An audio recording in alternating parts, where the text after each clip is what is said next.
Hello viewers आज मैं आपके लिए लाया हूँ फेमस तुर्किश एक्टर बर्क ओक्टे के 3 बेहतरीन ड्रामा सीरियल की लिस्ट जिन्हें आप उर्दू हिंदी डबिड में वॉच कर सकते हैं। नंबर 3, उम्मीद 2013 की तुर्किश फॉक्स टीवी की रोमांटिक इमोशनल सीरीज थी जिसमें बर्क ओक्टे ने हकान का रोल अदा किया, जबकि इस ड्रामा सीरियल को आप यूट्यूब पर उर्दू हिंदी डबिड में I still have a hope के टाइटल से वॉच कर सकते हैं।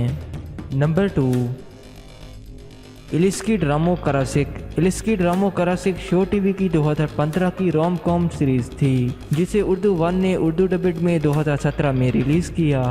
इस ड्रामा सीरियल में बर्क ओक्टे ने जॉन टेकन का रोल अदा किया, जबकि इस ड्रामा सीरियल को आप उर्दू हिंदी डबिड में मैं आयशा गुल के टाइटल से वॉच कर सकते हैं।